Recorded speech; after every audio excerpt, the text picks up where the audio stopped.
नमस्कार विद्यार्थी मित्रांनो, मी खेमचंद्र पाटील आपलं सर्वांचं स्वागत करतोय.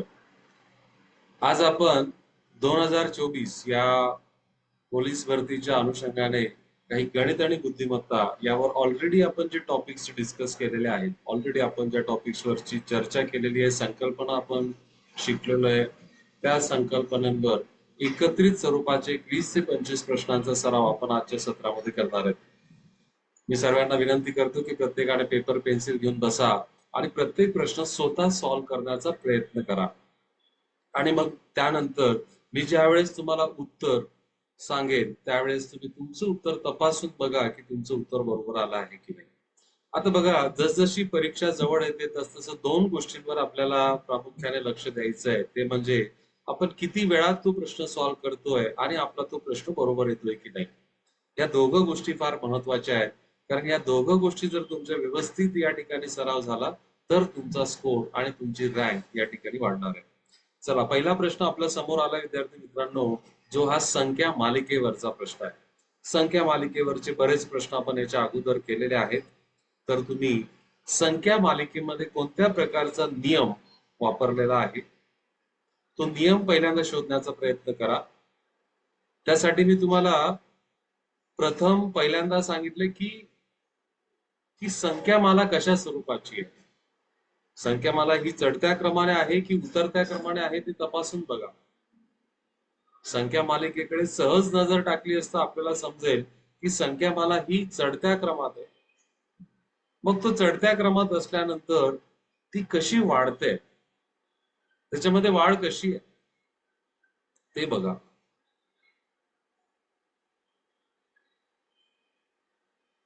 पेपर पेन्सिलचा वापर प्रत्येकाने करा. जोपर्यंत तुम्ही पेपर पेन्सिल वापरत नाही तोपर्यंत परफेक्शन लेवल वाढत नाही विद्यार्थी मित्रांनो, लक्षात घ्या. चला, आता बघा, पहिला 10, नंतर 11, 22, 23, ओके, 46 आणि 47. तर कुठेतरी इथं बघा एकाची वाढ झालेली दिसते, संख्या एकने वाढली. नंतर संख्या या ठिकाणी दुप्पट झाली, गुणीला 2 झालाय बघा. नंतर पुन्हा एकने वाढली, 22 आणि 1 23 झाली. तर 23च्या दुप्पट झाली या ठिकाणी संख्या. Very good. पुन्हा एकने वाढली बघा, संख्या एकने वाढली आहे. तर आता काय होणार आहे, याची दुप्पट होणार आहे. तर 47 ची दुप्पट होईल 94, म्हणून तुमचं प्रश्नचिन्हाच्या जागी येणारी संख्या ही 94 असेल, पर्याय क्रमांक 4. खूप सुंदर लॉजिक आहे विद्यार्थी मित्रांनो. बघा, पॅटर्न आपल्याला समजायला पाहिजे. आणि तो पॅटर्न कसा समजेल, तुम्हाला संख्या मालिकेमध्ये ज्या ऑलरेडी संख्या तुम्हाला दिलेल्या आहेत त्या संख्यांमध्ये वाढ घट बदल कसा होतोय, लक्षात घ्या, बदल कसा होतोय. आणि त्या बदलाला फॉलो करून त्या बदलाच्या अनुषंगाने तुम्हाला प्रश्नचिन्हाच्या जागी येणारी संख्या ओळखायची. मला पूर्ण खात्री आहे की तुम्ही सर्वांचं उत्तर त्या ठिकाणी बरोबर आलं असेल. चला, ओके, पुढचा प्रश्न मी तुम्हाला डिस्प्ले केलेला आहे, प्रत्येकाने प्रयत्न करा. जर चॅनलला आज तुम्ही नवीन असेल, आज पहिला दिवस असेल, तर चॅनलला लाईक करा, सबस्क्राईब करा. जिजाऊच्या माध्यमातून ज्या वेगवेगळ्या अकॅडमीज मध्ये आपलं हे सेशन रन होत आहे, त्या सेशन मधला हा आजचा भाग, ज्याच्यामध्ये गणित आणि बुद्धिमत्ता या दोघं विषयांमध्ये आपल्याला कशा पद्धतीने प्रश्न विचारले जातात आणि तो प्रश्न सोडवण्याची आपला नेमका अप्रोच कसा असला पाहिजे ते आपल्याला या ठिकाणी मी सांगण्याचा प्रयत्न करतोय. चला, पुढचा प्रश्न तुमच्या समोर आलेला आहे. तुमचा हा प्रश्न झाला असेल तर चॅट बॉक्स मध्ये तुमचं उत्तर तुम्ही मेन्शन करू शकता.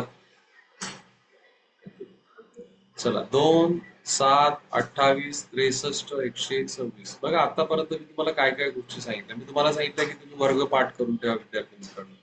1 ते 30 पर्यंतचे वर्ग आपले पाठ असलेच पाहिजे. दुसरी गोष्ट मी तुम्हाला सांगितलं होतं की घन पाठ करा. 1 ते कमीत कमी 20 पर्यंतचे घन तुमचे पाठ असले पाहिजे, आणि 1 ते 30 पर्यंतचे पाठ असतील तर फारच चांगली गोष्ट. नंतर इंग्रजी अक्षर आणि त्यांचे क्रमांक तुम्हाला माहिती पाहिजे. A to Z पर्यंत इंग्रजी अक्षर आणि त्यांचे क्रमांक तुम्हाला माहिती पाहिजे. नंतर विभाज्यतेच्या कसोट्या तुम्हाला माहिती पाहिजे, विभाज्यतेच्या कसोट्या. ओके, त्या तुम्हाला माहिती पाहिजे. 1 ते 15 पर्यंतच्या विभाज्यतेच्या कसोट्या माहिती पाहिजे. नंतर तुम्हाला मूळ संख्या माहिती पाहिजे. 100 पर्यंतच्या मूळ संख्या तुम्हाला माहिती पाहिजेत. 1 ते 100 पर्यंत एकूण 25 मूळ संख्या आहेत. त्या मूळ संख्या तुमच्या पाठ असल्या पाहिजे. आणि याचे सर्व चार्ट्स मी तुम्हाला ऑलरेडी प्रोव्हाइड केलेले आहेत. आता बघा यामध्ये कोणत्या प्रकारचं लॉजिक आहे. दोनाला कसं मांडणी केली. दोनाची मांडणी केली एकाचा घन अधिक 1. 7 कसा लिहिलाय बघा. 7 म्हणजे दोनाचा घन वजा 1. नंतर 28 कसा लिहिलाय. 28 म्हणजे 3चा घन अधिक 1. नंतर 63 कसा लिहिलाय. 63 म्हणजे 4चा घन वजा 1. नंतर 126 कसा लिहिलाय. 126 म्हणजे 5चा घन अधिक 1. तर त्या अनुषंगाने 6चा घन वजा 1 असं तुमचं उत्तर यायला पाहिजे. 6चा घन होतं 216 वजा 1. 216 वजा 1 215 तुमचं उत्तर यायला पाहिजे. जो तुमचं उत्तराचा पर्याय क्रमांक 3 आहे. मला पूर्ण खात्री आहे की तुमचं उत्तर आलं असेल बघा. आता या संख्या मालिकेमध्ये काम करत असताना ह्या छोट्या छोट्या गोष्टी जोपर्यंत तुम्ही याच्यामध्ये परफेक्ट होत नाही तोपर्यंत तुम्हाला उत्तर शोधायला तुमचा तोपर्यंत वेळ कमी नाही होणार. तुम्हाला जर असं वाटत असेल की अशा प्रकारच्या शृंखलांमध्ये आपला वेळ कमी व्हायला पाहिजे तर त्याच्यासाठी तुम्हाला काहीतरी होमवर्क करावं लागेल. आणि तो होमवर्क म्हणजे पाढे पाठ करणं, वर्ग पाठ करणं, घन पाठ करणं, संख्यांशी ओळख करून घेणं. म्हणजे वर्गामध्ये 1 मिळवल्यानंतर कोणती संख्या येते एखाद्या विशिष्ट संख्येच्या वर्गामध्ये. जसं 26 जर मी म्हटलं तर 26 ही 5चा वर्ग अधिक 1 आहे. किंवा 26 ला मी असं पण बघू शकतो 3चा घन वजा 1 म्हणजे 26. कारण 3चा घन 27 होतो. तर अशा प्रकारे संख्यांची ओळख करायला आता सुरुवात करा. बराचसा सराव आपण ऑनलाईनच्या माध्यमातून या ठिकाणी केलेला आहे. त्या सर्व गोष्टींचं आता अस्तित्वात म्हणजे प्रश्न सॉल्व्ह करण्यासाठी ते इम्प्लिमेंट करा, त्याचा वापर करा. पुढचा प्रश्न पुन्हा संख्या मालिकेवरचा आहे. प्रत्येकाने प्रश्नाचं उत्तर देण्याचा प्रयत्न करा. संख्या मालिका तुम्हाला पहिल्याच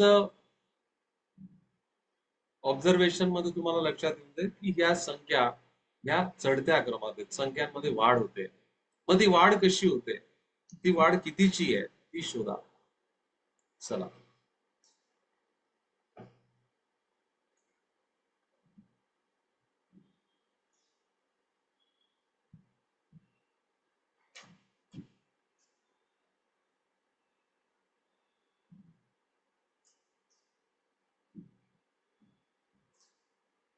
ती वाढ कितीची येते बघा. तर बघा 30 ते 33 जर तुम्ही बघितलं तर ही संख्या 3 ने वाढलेली आहे. नंतर 33 ते 39 जर तुम्ही बघितलं तर संख्या 6 ने वाढते विद्यार्थी मित्रांनो. आता 51 ते 57 इथे संख्या 6 ने वाढली आहे. आणि इथं बघा संख्या तुम्हाला जर दिसलं तर इथं संख्या 12 ने वाढते. म्हणजे 3, 6, 12. ओके, पुन्हा इथं संख्या 6 ने वाढली. तर आता हा आउट ऑफ द बॉक्स बघा. इथं 3 ने संख्या का वाढली आहे, कारण ह्या 30 या संख्येच्या अंकांची बेरीज 3 अधिक 0 बरोबर 3 होते. इथं 6 नेच का वाढली आहे, कारण की 33 म्हणजे 3 अधिक 3 बरोबर 6. इथं 12 नेच का वाढली आहे, कारण की 39 या संख्येची टोटल किती होते, 12 होते. त्याचप्रमाणे 5 आणि 6, 5 आणि 6 ची टोटल किती होते, 5 आणि 6 ची टोटल 6 होते. तर संख्या इथं त्या ठिकाणी 6 ने वाढली. आता पुढची संख्या कितीने वाढणार आहे बघा. 5 अधिक 7, 7 5 12 ने संख्या वाढायला पाहिजे. आणि 12 ने जर संख्या तुम्ही वाढवली तर तुमचं उत्तर 69 येणार आहे. तुमचं उत्तर पर्याय क्रमांक 3 आहे. हा out of the box question आहे. हा थोडासा डिफिकल्टी लेवलचा क्वेश्चन असं मी म्हणेल. म्हणून या क्वेश्चनला स्टार करून ठेवा. हा डिफिकल्टी लेवलचा क्वेश्चन विद्यार्थी मित्रांनो.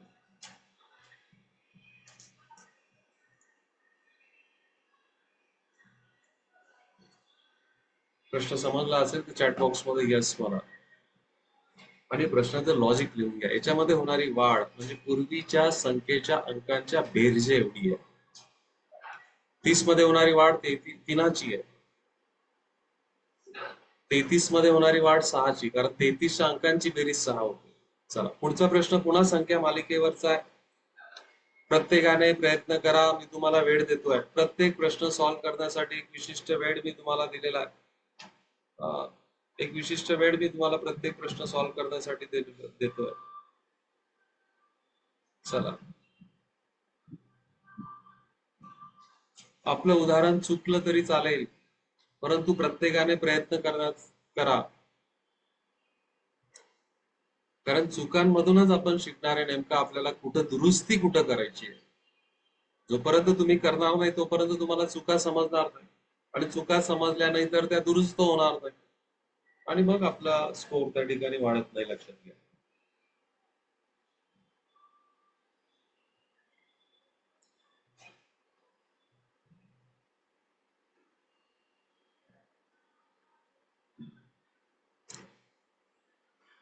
सिक्स्टीन 16 ते 22 वाढ किती आहे? संख्या चढत्या क्रमात आहे, वाढ 6ची आहे. नंतर बघा, 22 वरून तुम्ही 26 वर गेले तर संख्या कितीने वाढते? 4 ने वाढते. नंतर 26 वरून जर तुम्ही 38 वर गेले तर संख्या कितीने वाढली? 12 ने वाढली. तर पुढे जर तुम्ही बघितलं 62 62, इथं जर बघितलं तर संख्या 24 ने वाढली. तर किती सुंदर लॉजिक आहे बघा. 6 ने का वाढली आहे इथं? कारण 16च्या अंकांचा गुणाकार 1 गुणिला 6 किती होतोय? 6, म्हणून 6ची वाढ. 22च्या अंकांचा गुणाकार 2 गुणिला 2 किती होत आहे? 4, म्हणून संख्या 4 ने वाढली आहे. इथं 2 गुणिला 6 26 या अंकांचा गुणाकार किती होतोय? 12 होतोय. इथं 24 ने का वाढली आहे? कारण 3 गुणिला 8 8 त्रिक किती होत आहेत? 24 होत आहेत. म्हणून आता पुढची होणारी वाढ 62 या संख्येमध्ये येणाऱ्या अंकांचा गुणाकार एवढी होणार आहे. 62चे अंक कुठले कुठले? 6 आणि 2. 6 आणि 2 किती होत? 6 गुणिला 2 12 होतात. म्हणजे तुमचं उत्तर 62 अधिक 12 बरोबर 74 तुमचं उत्तर येणार आहे. फार सुंदर प्रश्न विद्यार्थी मित्रांनो. लक्षात घ्या, अशा प्रकारच्या प्रश्नांवर तुम्ही विशेष लक्ष द्या, विशेष लक्ष द्या. म्हणजे क्वचितच तुम्हाला अशा प्रकारचे प्रश्न आतापर्यंत तुमच्या सोडवण्यात आले असतील. अशा प्रश्नांवर फोकस करा, अशा प्रश्नांवर फोकस करा. ठीक आहे. तर पुन्हा मी म्हणेल याला की हा एक चांगला प्रश्न, काठिण्य पातळी चांगली होती, एक IMP. मागच्या प्रश्नाशी याला फार मिळतं जुळतं लॉजिक. मागच्या प्रश्नामध्ये जी वाढ होती ती पूर्वीच्या संख्येच्या अंकांच्या बेरजे एवढी वाढ होती. या ठिकाणी तुम्हाला असं दिसतंय की वाढ कशी आहे? पूर्वीच्या संख्येच्या अंकांच्या गुणाकारा एवढी वाढ तुम्हाला या ठिकाणी दिसते. तर खूप सुंदर प्रश्न बघा. Very good. प्रश्न समजला असेल तर चॅट बॉक्स मध्ये यस म्हणा आणि पूर्ण लिहून घ्या. पेपर पेन्सिलचा वापर करा. अजून पण जर तुम्ही पेपर पेन्सिल जर हातात घेतली नसेल तर पेपर पेन्सिल घ्या, प्रत्येक प्रश्न लिहा. तेवढा वेळ मी तुम्हाला देतोय. जर चॅनलला नवीन असाल तर चॅनलला लाईक करा, सबस्क्राईब करा आणि जास्तीत जास्त विद्यार्थ्यांपर्यंत शेअर करा. मी तुम्हाला बोललोय बघा, वर्ग वर्गमूळ म्हणजे वर्गाचं विरुद्ध विरुद्ध क्रिया काय? वर्गमूळ आहे. आणि वर्गमुळाची विरुद्ध क्रिया काय? वर्ग आहे. म्हणजे बघा, वर्गमुळात 64 जर मी म्हटलं तर वर्गमुळात 64 म्हणजे 8 आहे. म्हणजे 8चा वर्ग किती होतो? 8चा वर्ग 64 होतो. याचाच अर्थ काय होईल? वर्गमुळात 64 म्हणजे 8. 10चा वर्ग किती होतो? 10चा वर्ग होतो 100 होतो. याचाच अर्थ वर्गमुळात 100 म्हणजे किती? 10 होतात. लक्षात घ्या. 12चा वर्ग 144 होतो. याचाच अर्थ असा होईल की वर्गमुळात 144 म्हणजे 12. म्हणून या दोन परस्पर विरुद्ध क्रिया आहे. म्हणजे वर्ग जर तुमचे पाठ झाले तर वर्गमूळ पाठ होणार आहे. म्हणजे मग त्यावेळेस वर्गमुळात 625 जर पटकन आलं तर तुम्हाला म्हणता येत वर्गमुळात 625 म्हणजे किती होणार आहे? 25. येते लक्षामध्ये? तर आपल्याला या ठिकाणी सॉल्व्ह करायचा. हा या ठिकाणी ही 25 आहे, हा 25, 26 नाही आहे, 25 आहे. त्याची टायपिंग मिस्टेक झाली आहे. म्हणजे हा प्रश्न तुम्ही असा बघा विद्यार्थी मित्रांनो, 56 अधिक वर्गमुळात 620 अधिक वर्गमुळात 25 बरोबर क्वेश्चन मार्क. हा, तर अशा प्रकारचे प्रश्न सॉल्व्ह करत असताना नेहमी डावीकडून उजवीकडे असा आपला क्रम असला पाहिजे. सॉरी, उजवीकडून डावीकडे असा आपला क्रम असला पाहिजे. म्हणजे वर्गमुळात 25 पहिल्यांदा सॉल्व्ह करा. चला, वर्गमुळात 25 पहिल्यांदा सॉल्व्ह करा. प्रत्येकाकडनं उत्तराची अपेक्षा आहे. म्हणजे बघा, वर्गमुळात 56 अधिक वर्गमुळात 620 अधिक वर्गमुळात 25. सो पहिल्यांदा वर्गमुळात 25 ची व्हॅल्यू काढून, वर्गमुळात 25 ची व्हॅल्यू किती? 5. म्हणजे आपल्याला भेटलं बघा, वर्गमुळात 56 अधिक वर्गमुळात 620 अधिक 5. तर 620 अधिक 5 किती होतो? 625. 625 कोणाचा वर्ग आहे? यस, 25 चा वर्ग. म्हणजे आपल्याला भेटलं 56 अधिक 25. 56 अधिक 25 केलं तर वर्गमुळात किती भेटले? 81. आणि वर्गमुळात 81 म्हणजे 9. तुमचं उत्तर पर्याय क्रमांक 3 यायला पाहिजे. तुम्हाला हा प्रश्न समजला असेल तर पटकन चॅटबॉक्स मध्ये यस म्हणा. पटकन चॅटबॉक्स मध्ये यस म्हणा. Very good. आणि तुमचं हे झालं असेल पूर्ण, तर मला या प्रश्नाचं उत्तर देण्याचा प्रयत्न करा. वर्गमुळात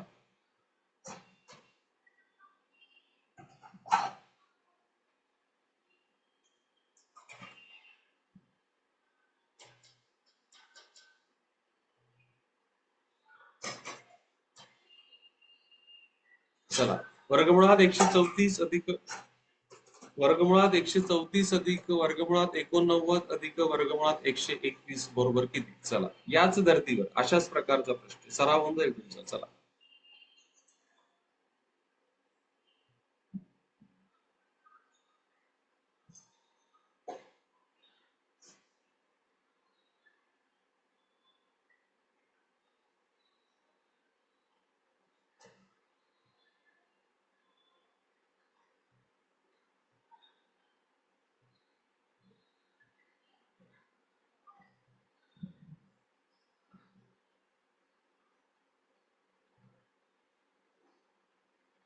चला.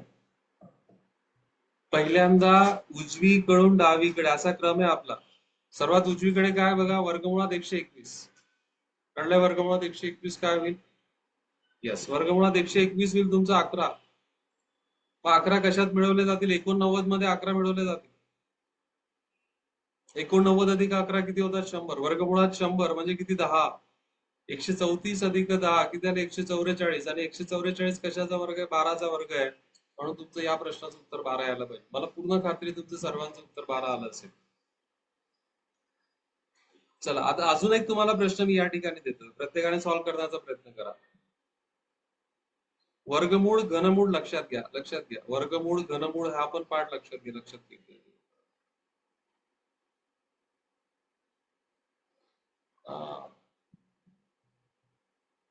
इथं पण घनमूळ आहे.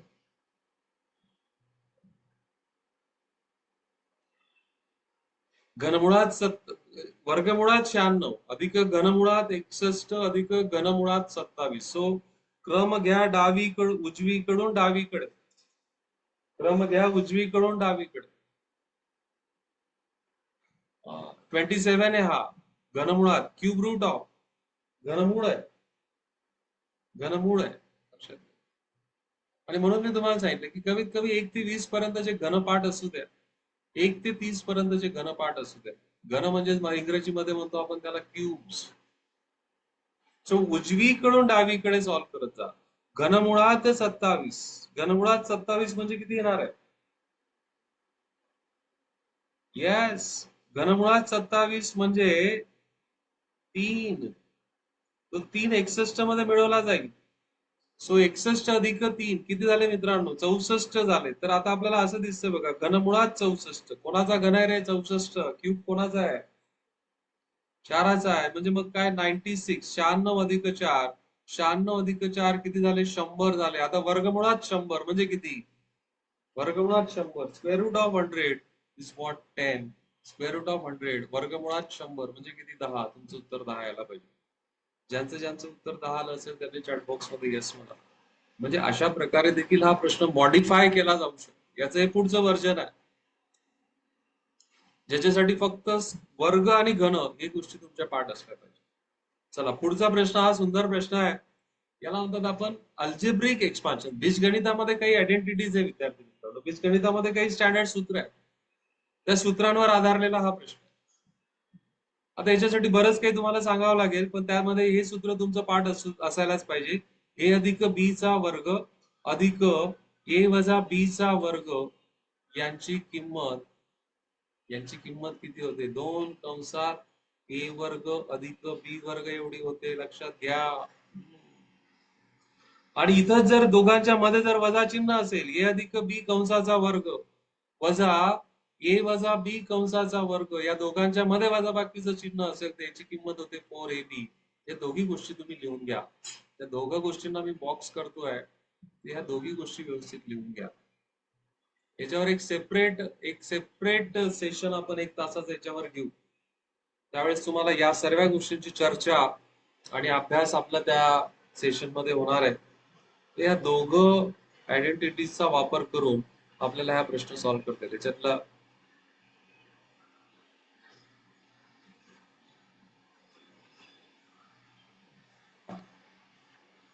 म्हणजे बघा, आता इथे तुम्हाला दिसतंय 739, 739, 739 पुन्हा पुन्हा येताना दिसतोय. पुन्हा इथे 739 आहे. तर मी काय करतो, 739 या संख्येला ए म्हणतो. नंतर दुसरी संख्या 287, 287, 287 पण येतोय. तर याला मी 287 ला बी म्हणतो. तर मग बघा, हा ए आहे अधिक हा बी आहे. म्हणजे पहिला कंस मला काय भेटला, ए अधिक बी कंसाचा वर्ग. दुसरा कंस काय भेटला, ए वजा बी कंसाचा वर्ग भागीला ए गुणिला ए म्हणजे काय होतं रे, ए वर्ग अधिक बी गुणिला बी म्हणजे काय होतं, बी वर्ग. आता हा अंश जो आहे त्याची उजवी बाजू बघा ही आहे. म्हणजे 2 कंसात ए वर्ग अधिक बी वर्ग, छेदस्थानी पण काय तुमचा ए वर्ग अधिक बी वर्ग. तर हा पूर्ण पार्ट कॅन्सल होऊन जाईल. काय राहिला, फक्त 2. म्हणजे तुमचं या प्रश्नाचं उत्तर 2 यायला पाहिजे. म्हणजे इतकं सोपे बघा, तुम्हाला त्या प्रश्नामध्ये असलेल्या संख्यांचा देखील वापर करण्याची गरज पडत नाहीये. 2 या प्रश्नाचं उत्तर आहे विद्यार्थी मित्रांनो. खूप व्यवस्थित हे लिहून घ्या. आपण जी संख्या पुन्हा पुन्हा येते, 739 ची येते, त्याला काय म्हटलं आपण, ए म्हटलं. 287 ची येते, त्याला काय म्हटलं आपण, बी म्हटलं. येते लक्षात? ओके, सर्वांना समजतं व्यवस्थित? चला, पुढचा प्रश्न मी तुमच्या समोर देतोय. प्रत्येकाने हे लिहून घ्या. मी वेळ तुम्हाला एवढ्यासाठी देतो, लिहिण्यासाठी वेळ देतो. पुढचा प्रश्न खूप सुंदर आहे. डॉलर सिम्बॉलची किंमत म्हणजे बेरीज होते. डॉलर सिम्बॉल म्हणजे बेरीज होते. नंतर हॅश म्हणजे काय होतोय, हॅश म्हणजे वजाबाकी होते. ऍट द रेटचा अर्थ गुणाकार होतो आणि स्टारचा अर्थ होतो भागाकार. चला, या पहिल्यांदा तुम्हाला काय करायचं, म्हणजे हे जे समीकरण तुम्हाला दिलंय, त्या समीकरणामध्ये या चिन्हांची किंमत, चिन्ह बदलायचे तुम्हाला, चिन्ह बदलायचे. आणि चिन्ह बदलवल्यानंतर पदावलीचा नियम वापरायचा. पदावलीचा नियम म्हणजे काय, बोर्डमास्टरचा रूल. म्हणजे तुम्हाला पहिल्यांदा भागाकार करावा लागेल, नंतर गुणाकार करावा लागेल, नंतर बेरीज आणि मग नंतर वजाबाकी. या पद्धती तुम्हाला त्या सिक्वेन्सने सॉल्व्ह करायचे. तर पहिल्यांदा चिन्ह बदल करा. चला चला, चिन्ह बदल करा.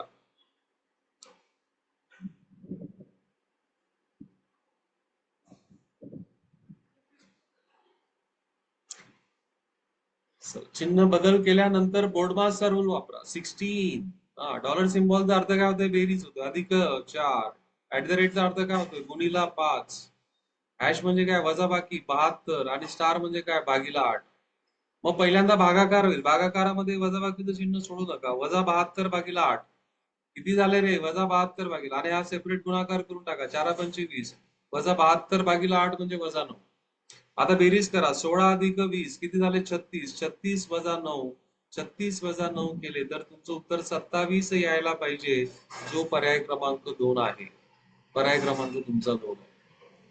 माझ्या मताशी सहमत असाल, तुम्हाला उत्तर समजलं असेल, पद्धत समजली असेल, तर पटकन चॅट बॉक्स मध्ये यस म्हणा. पटकन चॅट बॉक्स मध्ये यस म्हणा.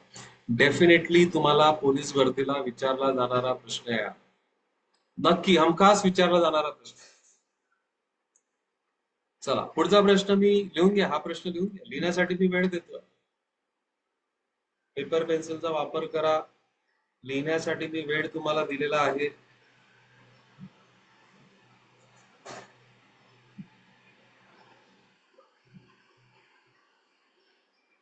चला, पुढचा प्रश्न बघा, तशाच प्रकारचा आहे. बेरजेला वजाबाकी म्हटलं, ओके. भागाकार म्हणजे बेरीज, वजाबाकी म्हणजे गुणाकार, गुणाकार म्हणजे भागाकार. तर या समीकरणाची किंमत आपल्याला काढायची. चला, मी प्रत्येकाला वेळ देतोय. मी तुम्हाला 1 मिनिटाचा वेळ देतो. दिला तुम्हाला वेळ. पहिल्यांदा समीकरणामधले चिन्ह बदलवा. दिलेल्या माहितीनंतर कोणत्या चिन्हाला काय म्हटलं जातं हे तुम्हाला मेन्शन केलेलं आहे. आणि ते झाल्यानंतर बोर्डमासचा रूल वापरा. बोर्डमासचा रूल वापरा, पदावलीचा नियम वापरा, भागाकार अगोदर, त्याच्यानंतर गुणाकार, त्याच्यानंतर बेरीज, त्याच्यानंतर वजाबाकी.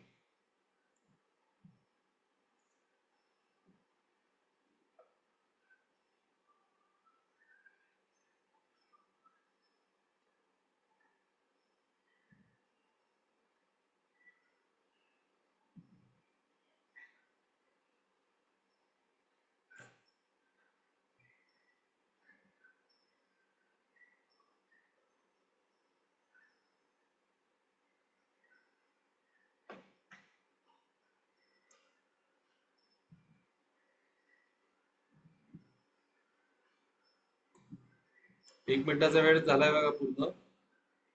गुणाकाराला काय म्हटलं जातं? या सांकेतिक चिन्हामध्ये गुणाकाराला म्हटलं जातंय भागाकार. सो 10/5. भागाकाराला बेरीज म्हटलं जातंय,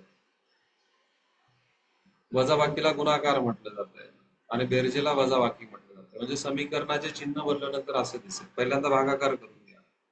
10/5 म्हणजे किती? 2. अधिक, आता गुणाकार करा. 3 दुने 6 वजा 2. आता बेरीज करा. सॉरी, वजा 3. बेरीज करा. 6 आणि 2 किती झाले? 8. 8 वजा 3. तुमचं उत्तर किती यायला पाहिजे? 5 यायला पाहिजे. जो पर्याय क्रमांक 1 आपल्या समोर दिसतोय. Very good. मला पूर्ण खात्री की तुमचं उत्तर देखील या ठिकाणी 5 आलं असेल. पहिल्यांदा आपल्याला पहिली क्रिया काय करायची? आपल्याला चिन्ह बदलवायचे. ज्या सूचना दिल्यात त्याप्रमाणे आपण चिन्ह बदलून घेतले आणि मग पदावलीचा नियम वापरला. पहिल्यांदा भागाकार केला, नंतर गुणाकार केला, नंतर मग बेरीज आणि वजाबाकी. 11 ते 30 पर्यंत येणाऱ्या सर्व विषम संख्यांची बेरीज किती असं आपल्याला विचारलं. आता बघा, याच्यामध्ये एक सूत्र मी तुम्हाला देऊन देतो की पहिल्या क्रमवार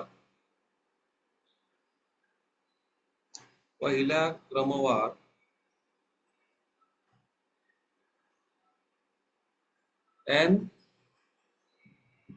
विषम संख्यांची बेरीज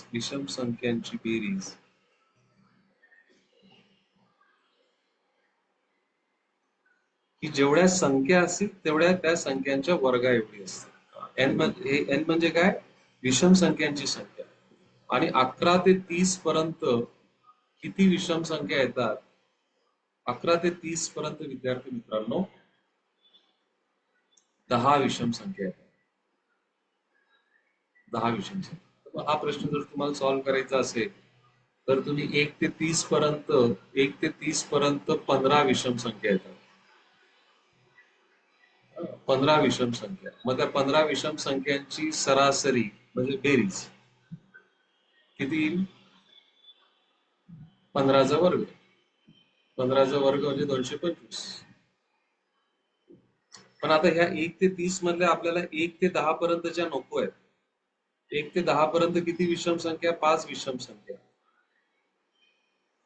मग त्या 5 विषम संख्यांची बेरीज किती? त्या 5 विषम संख्यांची बेरीज बरोबर 5चा वर्ग. 5चा वर्ग किती झाला? 25. म्हणून आपलं जे उत्तर असायला पाहिजे, आपलं जे अपेक्षित उत्तर असेल ते 225 वजा 25 म्हणजे किती? 200 तुमचे उत्तर असायला पाहिजे. जो पर्याय क्रमांक 3 या ठिकाणी तुम्हाला दिसतो. पर्याय क्रमांक 3. किंवा मग तुम्हाला असं जर करायचं नसेल तर 11 अधिक 13 अधिक 15 अधिक 17 अधिक 19, ओके, अधिक 21 अधिक 23 अधिक 25 अधिक 27 अधिक 21 असं करू शकतो. त्याच्यामध्ये बघा 11 आणि 19 यांची बेरीज होते 30. 17 आणि यांची बेरीज होते 30 आणि 15.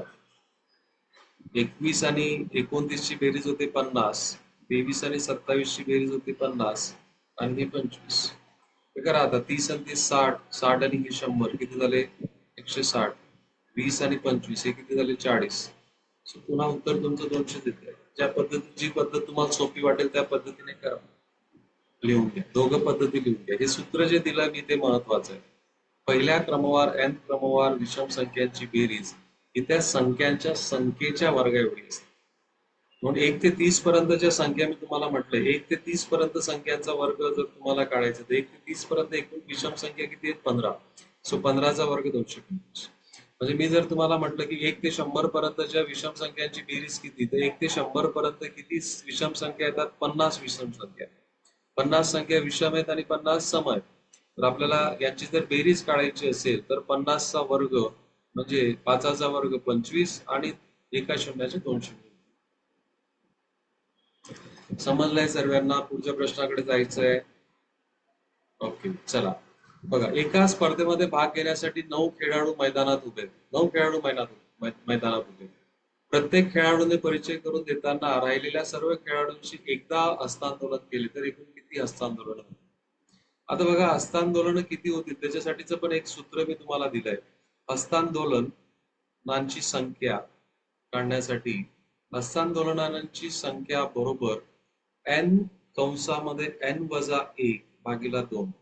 ज्या ठिकाणी n म्हणजे काय होईल, तुमचे किती खेळाडू आहेत त्याच्यामध्ये खेळाडूंची संख्या किती आहे.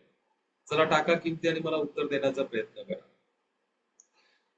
हस्तांदोलन काढण्यासाठी या सूत्राचा तुम्ही वापर करा. मग तुम्ही कितीही व्यक्ती त्या सभागृहात असो, खेळाडू असो, what ever it may. Okay, म्हणजे इथे यांची किंमत किती झाली? 9. 9 गुणिला 9 वजा 1 8 भागीला 2. 9 8 72. 72 भागीला 2. तुमचं उत्तर किती यायला पाहिजे? 36 यायला पाहिजे. तर एकूण हस्तांदोलनांची संख्या किती होईल? 36 होईल. प्रत्येक प्रश्न सॉल्व्ह करत असताना आपल्याला एक फॉर्म्युला या ठिकाणी दिला जातो. एक नवीन फॉर्म्युल्याशी ओळख आपली होते. तर माझा अशी अपेक्षा विद्यार्थी मित्रांनो, आपली परीक्षा जवळ येते, त्या जवळ येणाऱ्या परीक्षेच्या अनुषंगाने त्याची सिन्सिअरिटी, तीव्रता बघून आपण प्रत्येक गोष्टीवर आता फार प्रामुख्याने, फार व्यवस्थित, सिन्सिअरली लक्ष दिलं पाहिजे आणि सर्व गोष्टींची नोंद घेतली पाहिजे. मी तुम्हाला मागच्या केसेसमध्ये पण सांगितलं, हाच फॉर्म्युला तुम्हाला रेषांची संख्या मोजण्यासाठी केला जातो. रेषांची संख्या किती आहे, 2 बिंदू जोडून किती रेषा तयार होतील त्याच्यासाठी देखील हाच फॉर्म्युला त्या ठिकाणी वापरला जातो. 2 बिंदू जोडून हाच फॉर्म्युला त्याच्यासाठी. पुढचा प्रश्न बघा, हा खूप चांगला प्रश्न बघा. आपण आता 2 प्रश्न सॉल्व्ह केले ज्याच्यामध्ये आपण चिन्ह बदल करून आपण बोर्डमास्टर नियम वापरला. आता या ठिकाणी तुम्हाला एक समीकरण ऑलरेडी दिलेलं आहे. ओके, आता ह्या समीकरणामध्ये, या प्रश्नामध्ये थोडीशी अडचण आहे, कारण की इथं दोघांमध्ये काही चिन्ह दिलेलं नाहीये. हा प्रश्न चुकीचा आहे. ऍक्च्युली आपल्याला करायचं काय होतं या प्रश्नामध्ये, की या संख्यात्मक राशी बरोबर करण्यासाठी, म्हणजे समीकरण तुम्हाला डावी बाजू आणि उजवी बाजू समान करण्यासाठी कोणत्या चिन्हांचा अदलाबदल करावी लागेल ते आपल्याला या ठिकाणी ठरवायचं होतं. पण या ठिकाणी कोणतं चिन्ह, हे चिन्ह इथं दिलेलंच नाही, त्यामुळे प्रश्न सॉल्व्ह होणार नाही. पुढचा प्रश्न बघा, आपल्याला यामध्ये दिलेला आहे, खूप चांगला प्रश्न आहे हा. शाब्दिक उदाहरण आहे आणि हे शाब्दिक उदाहरण तुम्हाला अपूर्णांकांवरचं शाब्दिक उदाहरण दिलेलं आहे. शाब्दिक उदाहरण तर आहेच, पण त्याच्यामध्ये अपूर्णांकांची जोड तुम्हाला दिली गेली आहे. एका समितीमध्ये 203 स्त्रिया आहेत आणि बघा, स्त्रियांची संख्या जर 203 असेल बघा, म्हणजे पूर्ण समितीमध्ये असलेले गट 1 त्याच्यामध्ये 203 स्त्रिया आहेत.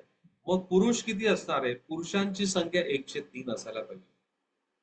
पुरुषांची संख्या 103 असायला पाहिजे. आता पुरुषांच्या सदस्यांपैकी 104 हे विवाहित आहेत. ओके, आता याच्यामधले 104 म्हणजे याच्या 103 गुणिला 104 म्हणजे 112 हे विवाहित आहेत. 112 विवाहित आहेत, म्हणजे 103 मधून 112 जर तुम्ही वजा करून टाकले तर बघा, इकडे छेदस्थानी 4 येईल, म्हणजे किती उरले? 312 उरले.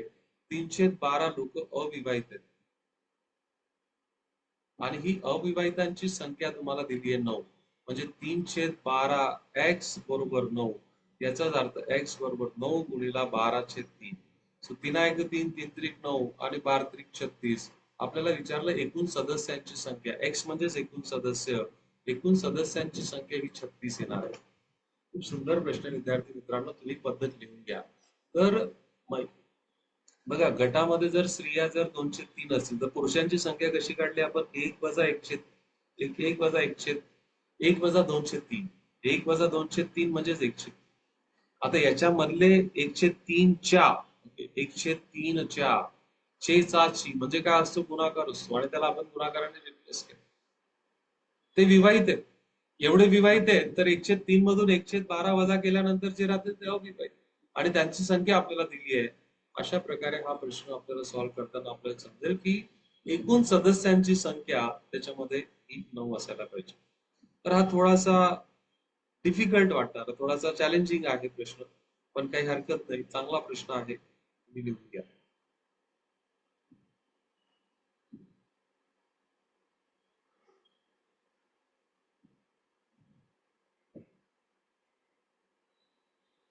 चला आता बघा, घड्याळीवरचा हा प्रश्न आहे. 4:48 आरशातल्या प्रतिमेची वेळ किती? तुम्हाला सांगितलं बघा, आरशातली प्रतिमेची वेळ काढताना दिलेली वेळ 11 तास 60 मिनिटातून काय करायची? वजा करायची.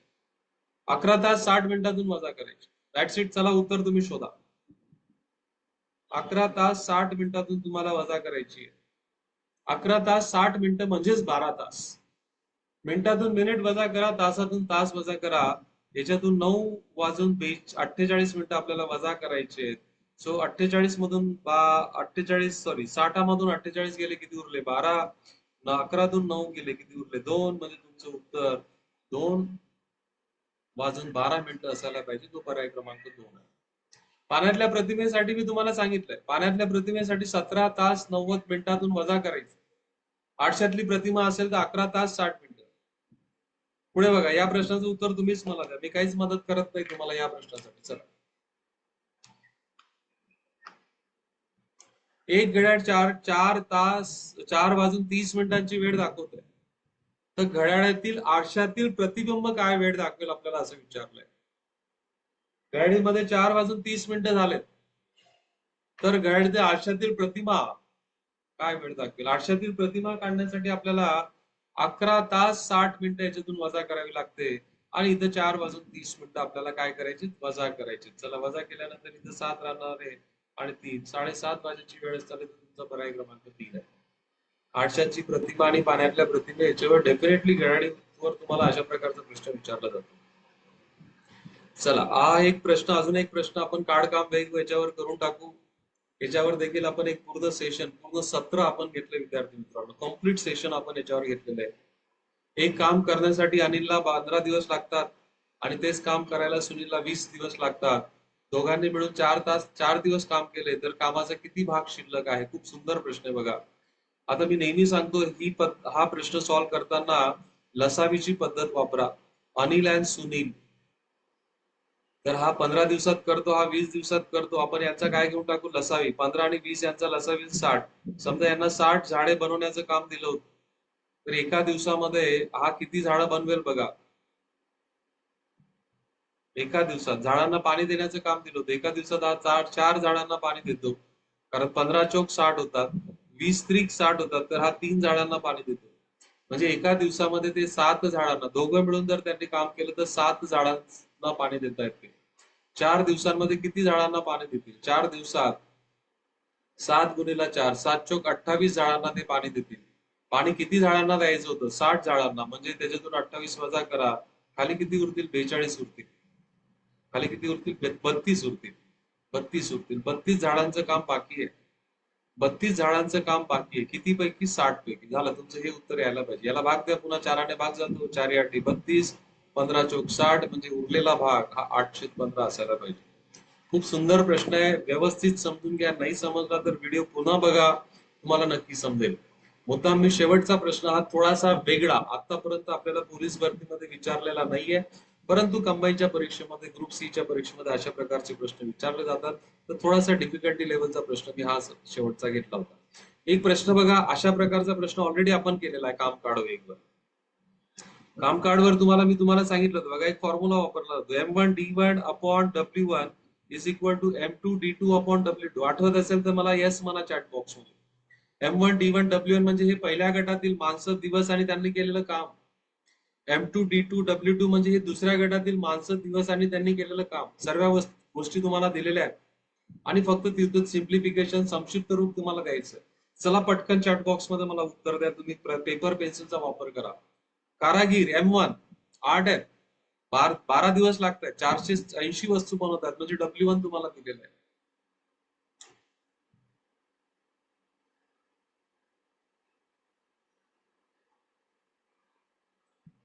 संक्षिप्त रूप द्यायला तुम्हाला जेव्हा वेळ लागेल तेवढाच लागेल बघा.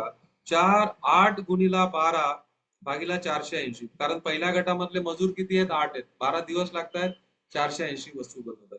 दुसऱ्या गटात 10 मजूर आहेत, किती दिवस काम करणार आहे माहिती नाही, पण किती वस्तू बनवत आहेत 350. चला संक्षिप्त रूप द्या. इकडचा चिकट शून्य, इकडचा शून्य गेला. 12 एक 12, 12 चौक 48, 4 एक 4, 4 दुने 8 झालं. 5 दुने 10 आणि 5 6 35. इकडचा 2, इकडचा 2 गेला. तर काय राहिलं तुम्हाला फक्त D2 is equal to 7 days. D2 ची किंमत किती येणार आहे? 7 दिवस. म्हणजे 10 कारागीर 350 वस्तू बनवण्यासाठी 7 दिवसांचा कालावधी लागतो. अशा याच्यावर पूर्ण सेशन, अख्खं सेशन आपण घेतलं विद्यार्थी मित्रांनो, तुम्हाला आठवत असेल. चला पुढचा प्रश्न बघा तुमच्या समोर आला आहे व्यवहारीवरचा. आणि व्यवहारीवरचे प्रश्न सॉल्व्ह करताना नेहमी सांगत आलोय बघा, सांगत आलेल्या गोष्टी त्याचा वापर करा. व्यवहारीवरचे क्वेश्चन असो किंवा तुम्हाला गुणोत्तर आणि प्रमाण याच्यावरचे प्रश्न असो, हे प्रश्न सॉल्व्ह करत असताना पर्यायांकडे एक तिरकी नजर टाका, कारण पर्याय आपल्याला हिंट देतात. आता बघा, वडील आणि मुलगा यांच्या आजच्या वयांची बेरीज 50 आहे आणि तुम्हाला म्हटलंय वडील आणि मुलगा यांचे आजचे वय मला निवडायचं आहे. तर मग असे पर्याय तुम्ही तुमच्या ध्यानातच घेऊ नका ज्यांची बेरीज 50 नाहीये. 22 आणि 50 ची बेरीज किती होते? 72 होते. म्हणजे हे उत्तर आपलं येणार नाही. 20 आणि 48 ची बेरीज पण 50 होत नाही, म्हणजे हे गेले. आता बघा, 5 वर्षानंतर मुलाचे वडिलांचे वय मुलाच्या वयाच्या तिप्पट होईल. समजा पहिला पर्याय जर आपण आज घेतला, तर मुलाचं आजचं वय 10 वर्ष आणि वडिलांचं वय, हा मुलगा आहे, मुलाचं आजचं वय 10 वर्ष आणि वडिलांचं वय 40 वर्ष. 5 वर्षानंतर काय होईल बघा, 5 वर्षानंतर दोघांचंच वय 5-5 ने वाढणार आहे. मुलाचं वय 15 होईल, वडिलांचं वय 45 होईल. 15 त्रिक 45, तेच तर आपल्याला दिलेलं आहे. 5 वर्षानंतर वडिलांचं वय मुलाच्या वयाच्या तिप्पट होत आहे, म्हणजे तुमचं उत्तराचा पर्याय पर्याय क्रमांक 1 असलाच पाहिजे. तुम्हाला प्रश्न समजला असेल, सोडवण्याची पद्धत समजली असेल तर चॅट बॉक्स मध्ये यस म्हणा.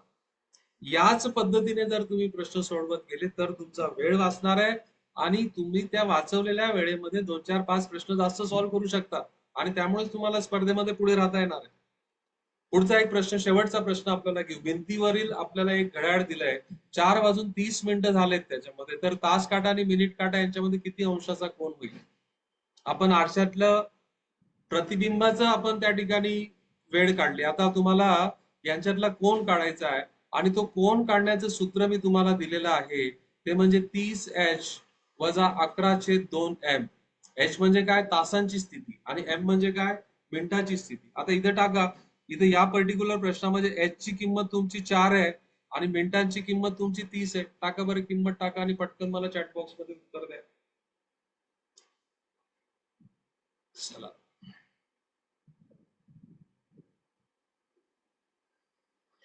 सो जर तुम्ही बघितलं, 30 गुणिला 4 वजा 11/2 गुणिला मिनिटांचा आहे 30, सो हे झालं 120.